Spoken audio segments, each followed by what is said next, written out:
తల్లిదండ్రుల్ని పట్టించుకొని ప్రభుత్వ ఉద్యోగులపై ప్రభుత్వం కఠినంగా ఉండాలని నిర్ణయించుకుంది. ఈ అంశానికి సంబంధించిన సాధ్యాసాధ్యాలను పరిశీలించాలని సీఎం రేవంత్ రెడ్డి అధికారులను ఆదేశించారు.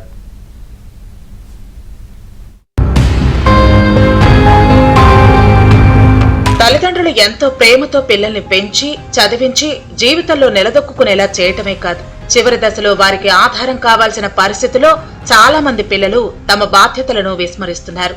వృద్ధ తల్లిదండ్రులు బాసట కోసం ఎదురు చూస్తున్న ఈ సమాజంలో కొందరు వారిని భారంగా భావించి నిర్లక్ష్యం చేస్తున్నారు. ఈ తరహా ఉదాసీనతపై తెలంగాణ ముఖ్యమంత్రి రేవంత్ రెడ్డి సీరియస్ అయ్యారు. ప్రభుత్వ ఉద్యోగుల్లో తల్లిదండ్రులను నిర్లక్ష్యం చేసే వారి జీతాల్లో నుంచి 10 నుంచి 15% వరకు కోత విధించి ఆ మొత్తాన్ని తల్లిదండ్రుల ఖాతాల్లో జమ చేయాలన్న ప్రతిపాదనపై ఆదేశాలు జారీ చేశారు. కుటుంబ ఆధారిత వృద్ధుల సంరక్షణను బలోపేతం చేయడం ఈ చర్య లక్ష్యమని ప్రభుత్వం చెబుతోంది. దీనిపై సంబంధిత శాఖల అధికారులు సమగ్రంగా అధ్యయనం చేయాలని సీఎం సూచించారు. ఈ నిర్ణయం ప్రజల్లో పెద్దగా చర్చనీయాంశంగా మారింది. సీఎం ఆలోచనపై సర్వత్రా అభినందనలు వెల్లువెత్తుతున్నాయి. సీఎం ఆలోచన అమలైతే ప్రభుత్వ ఉద్యోగుల తల్లిదండ్రులకు నేరుగా డబ్బులు వస్తాయని, దాంతో తమ హాస్పిటల్ అవసరాలు తదితర ఖర్చులకు ఉపయోగపడతాయని వృద్ధులు భావిస్తున్నారు. ఇలాంటి విధానం అసోంలో అమలవుతోంది.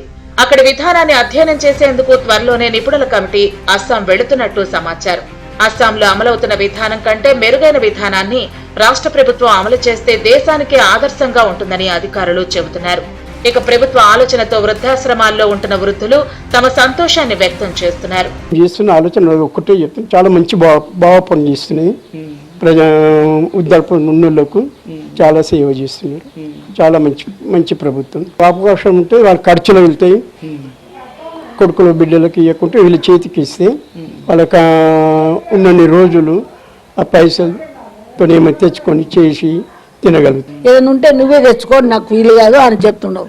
సామాన్లు అయిపోతే అన్నాడు, నేను పైసలు ఇస్తా అన్నాడు. ప్రభుత్వ ఆలోచన అమలైతే ప్రభుత్వ ఉద్యోగుల ఆలోచనలో మార్పు వస్తుందని ప్రభుత్వం అంచనా వేస్తోంది.